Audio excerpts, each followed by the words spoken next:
I got into college, and as often happens, a phone call, someone's off sick. You ring round trying to find someone to cover that group, and you can't, and you end up having to sort of sort your group out and then go and teach that group. It was a catering group, 12 students, severe learning difficulties, challenging behaviours, autism. And when I went to the classroom with somebody else's teaching file, I didn't like what I was going to have to do. It was a really bog standard, boring worksheet, the kind of worksheet that everybody hates doing, with red circles around hazardous substances. And I decided on the spur of the moment to do something different. I sent the support worker out for some resources. We decided to make a savoury pancake. It was March. And I said to the support worker, do you know what we're going to do? We're going to demonstrate this. We're going to sit back and tell the students to do the same. Now that gave me a bit of thinking time.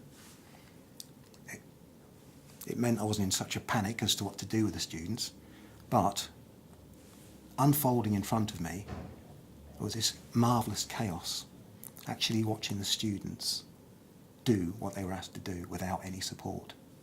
And what I was seeing in front of me created a wonderful set of observations which I could use for initial assessment.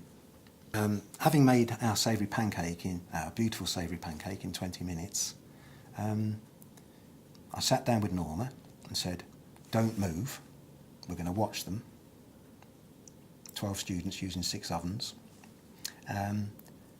Norma, bless her, it was so difficult for her to sit down and do nothing because she was such an active support worker. But we did. I managed to hold her down and we watched the students try to cut onions with spatulas, try to cook mincemeat without turning hot plates on, whisking eggshells into flour, dropping stuff on the floor. Just a wonderful chaos, really. But it shocked me that it was a catering group, March, 6 months into a cookery course, and unsupported, they still didn't know they had to turn the hot plate on to cook a pancake. I was amazed, really, what was unfolding, because I just scribbled down notes for each one of the students in 8 columns, and what was coming out of the notes were real learning goals for each student. Some were good at washing their hands, some weren't. Some were good at health and safety, some were supporting others, some just sat down and did nothing. Somebody else dropped their mincemeat mix onto the floor, and somebody else walked through it.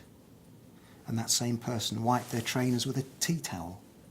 Somebody else came along and brushed it up with a dustpan and stuck it in a bin. So these are all things the students were doing in their own initiative that with too much support they'd never have experienced. And that all came out of not a plan, but a bit of a panic. What am I going to do with the students? And that created for me a theme or a focus for initial assessment. I suppose that's about the best way I can describe that.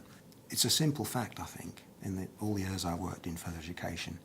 Students with severe learning difficulties in particular, challenging problems, communication problems, are assessed to death, initially assessed to death, and risk assessed to death. And what this approach does is actually gives them a chance to do something without somebody butting in and telling them how to do it safely. The only instruction that I gave Norma that day and other people since is that you intervene only when there's a health and safety problem, if someone's going to burn themselves or cut themselves. So you're keeping an eye on that, but you don't intervene if someone drops an egg on the floor or makes a mess of it or creates a piece of cooking that's going to poison everybody around, because you don't eat it, you just go to the canteen. So it's just getting that bit of distance without feeling you've got to interfere and support all the time. And it's had quite a big impact on the tutors and the support staff I work with at the Pennine College.